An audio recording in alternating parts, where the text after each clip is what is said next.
KPK menggeledah rumah Sekjen PDI Perjuangan dan juga menyita flash disk serta buku catatan kecil. Apakah ini mampu membuktikan keterlibatan Hasto Kristianto dalam kasus suap Harun Masiku?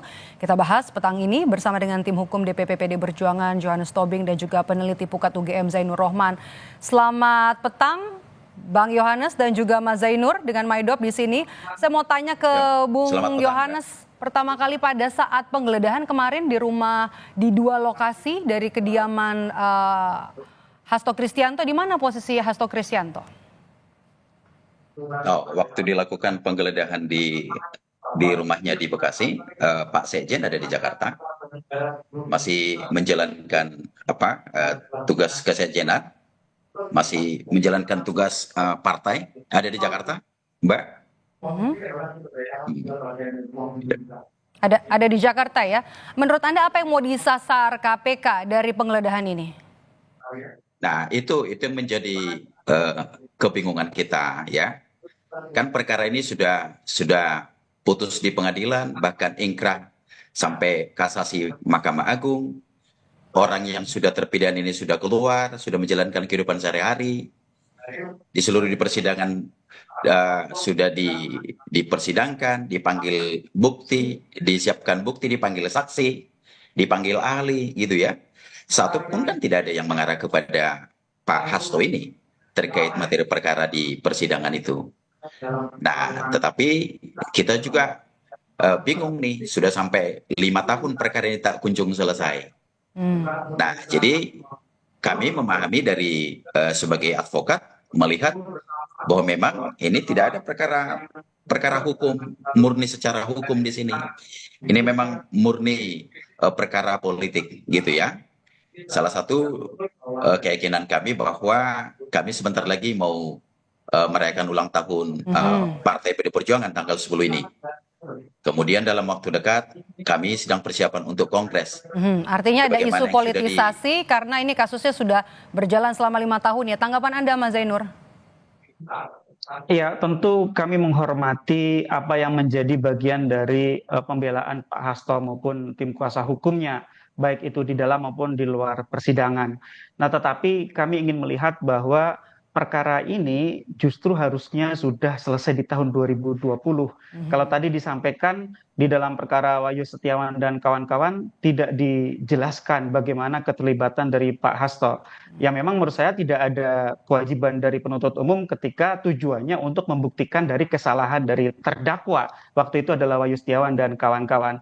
Memang idealnya waktu itu jaksa penuntut umum bisa membuat dakwaan dengan lengkap ya, artinya di situ harusnya disebut dari mana sumber uang yang digunakan untuk menyuap oleh Harun Masiku, dengan siapa saja Harun Masiku itu berkomunikasi, mendapatkan perintah, mendapatkan saran, mendapatkan berbagai bentuk-bentuk order. Itu ternyata memang tidak dijelaskan secara lengkap di dalam dakwaan, dan kami juga sudah pelajari betul dakwaan maupun putusannya. Tetapi saya katakan bahwa tidak betul juga kalau di dalam perkara Wahyu Setiawan itu tidak diuraikan dengan jelas, itu artinya tidak ada tindak pidana lain. Sangat boleh penyidik itu kemudian membuka dengan perkara baru, kemudian di dalam perkara baru tersebut didukung oleh dua alat bukti. Nah, jadi menurut Anda dengan penetapan sekarang 25 Desember kemarin atau di akhir Desember kemarin penetapan tersangka terhadap Hasto Kristianto, artinya penyidik KPK sudah mengantongi cukup alat bukti? Harus sudah, dan saya percaya itu pasti sudah begitu ya. Kalau itu belum, silakan bagi tersangka untuk bisa menggunakan upaya hukum pra peradilan untuk menguji penetapan tersangkanya, dan sampai sekarang pun publik belum melihat adanya upaya pra peradilan yang digunakan oleh tersangka.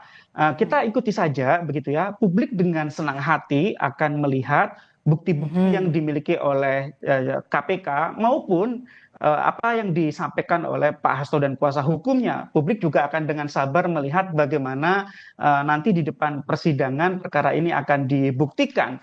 Bagaimana misalnya kejadian penyuapan terhadap Wahyu Setiawan itu diperintahkan, bagaimana kemudian Harun Masiku itu juga kemudian melarikan diri, dugaan-dugaan bahwa ada upaya untuk melakukan perintangan terhadap pengejaran Harun Masiku dan seterusnya. Biar itu nanti menjadi tugas dari KPK. Kami publik melihat sejauh ini gitu ya, belum terlihat adanya bentuk-bentuk pelanggaran prosedur yang dilakukan oleh KPK, baik itu misalnya KUHP maupun Undang-Undang Tindak Pidana Korupsi. Adapun kalau misalnya Pak Hasto dan tim kuasa hukum menganggap ada bentuk-bentuk pelanggaran prosedur itu, tentu publik akan dengan senang hati melihatnya di forum pra-peradilan maupun sebenarnya PDIP bisa menggunakan berbagai cara yang tersedia. Misalnya PDIP punya anggota DPR di Komisi 3 bisa meminta akuntabilitas kepada KPK mengenai perkara ini kalau memang PDIP punya bukti-bukti bahwa perkara ini adalah perkara kriminalisasi, atau misalnya melaporkan pimpinan dan penyidiknya ke Dewan Pengawas. Tapi kan sejauh ini publik belum melihat adanya itu semua, Mbak. Oke, saya ke Bang Yohanes lagi. Jadi Anda adalah kuasa hukum dari PDI Perjuangan. Jadi peran dari seorang Hasto Kristianto dalam kasus Harun Masiku termasuk juga kasus perintangan penyidikannya seperti apa? Jadi saya sebelum menjawab itu dulu ya, saya kira saya harus tanggapin dulu dari Mas Jainur Rohman ini, ya kan, soal kita tidak perlu diajarin soal mengambil sikap upaya hukum, ya, semua proses-proses sudah kita lakukan. Soal tindakan-tindakan hukum yang konkret, kami tidak perlu harus beritakan ke media. Apakah melaporkan ke Dewas, melaporkan ini ke Komnas HAM, atau memang ada pelanggaran kode etik dilakukan karena memang atau anggotanya KPK ini sifatnya diperbentukkan dari Polri, harus kita laporkan ke Mabes Polri juga, nggak perlu harus kita sampaikan itu. Seluruh upaya-upaya yang kita lakukan itu nggak perlu harus kita sampaikan. Nah, kemudian kenapa kita sebut ini perkara politik? Karena sampai hari ini sudah 5 tahun perkara ini berjalan kan. Jadi jangan karena KPK tidak mampu menyelesaikan perkara ini, jangan dong kita dibikin jadi bulan-bulanan. Contoh, satu hal. Hari ini catatan Mas Jainur, itu ada 43 orang tersangka di KPK itu. Sampai sekarang nasibnya jelas. Tersangkanya tidak di SP3, orang yang nggak ditahan. Ini jangan tembang pilih.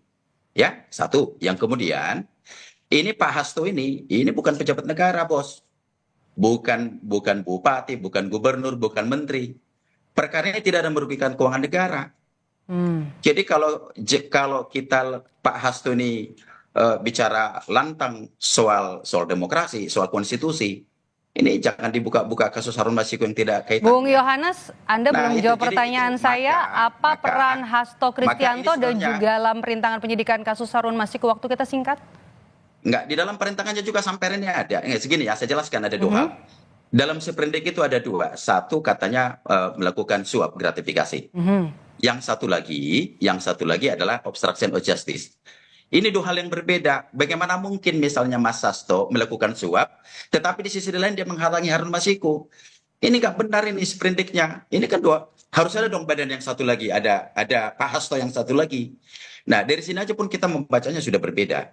Nah, maka sampai hari ini kita meyakini memang ini murni adalah politisasi. Ini sebenarnya penggeledahan yang dilakukan kepada Pak Hasto ini rumahnya, ini hanya untuk menutup-nutupi soal isu-isu dari OCC PR itu, dari yang tengah viral hari ini mengenai dari Pak Joko Widodo mengenai yang sudah dilakukan dari media internasional. Saya pindah ke Mas Zainur, tanggapan Anda apa Mas Zainur?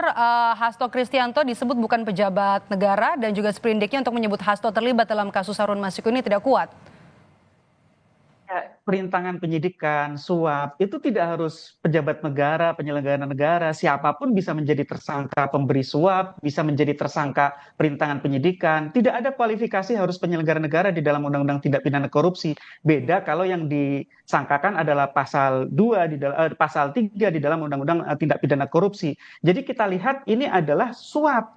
Jadi yang dimaksud tadi misalnya ini dikatakan tidak merugikan keuangan negara, ya jelas ini adalah perkara suap. Suapnya pun mungkin relatif kecil dibandingkan perkara-perkara lain. Tetapi bukan berarti ini tidak harus diproses hukum, harus diproses hukum. Justru semuanya harus terang di depan persidangan. Kenapa? Karena suap itu bisa merusak sistem. Bayangkan kalau misalnya seorang anggota dewan yang harusnya terpilih tidak jadi duduk hanya karena kemudian diubah posisinya hasil dari suap, itu maka akan menghalangi apa yang disebut sebagai electoral integrity, integritas dari pemilu itu menjadi rusak. Tindak pidana suap itu merusak sistem. Jadi dia memang betul belum tentu merugikan keuangan negara, tetapi sistemnya, kedaulatan rakyatnya, rakyat yang telah menitipkan suaranya kepada Rizky Aprilia itu bisa menjadi terhalang karena adanya tindak pidana suap kepada Wahyu Setiawan oleh Harun Masiku dan kawan-kawan itu. Jadi saya katakan ini secara hukum memang harus diproses secara hukum. Kalau dikatakan bahwa ini politisasi, kami dari Pukat silakan setuju kalau misalnya rekan-rekan dari PDIP misalnya ingin membongkar kesalahan-kesalahan atau tindakan-tindakan penyelewengan kekuasaan oleh Jokowi yang akan dilakukan oleh PDIP. Kami dukung itu, tapi untuk tindak pidana ini sejauh ini kami masih melihat ini on the track sesuai dengan peraturan perundang-undangan. Kalau tidak sesuai silakan untuk gunakan upaya hukum. Baik, terakhir Bang Yohanes singkat saja. Jadi tanggal 13 Januari nanti akan hadir memenuhi panggilan KPK? Ya, Pak Hasto akan hadir nanti, akan kami dampingi tanggal 13. Tanggal 13. Oke, baik. Terima kasih sudah bergabung bersama kami Bang Yohanes Tobing dan juga Mas Zainur Rohman di Kompas Petang hari ini. Sehat selalu.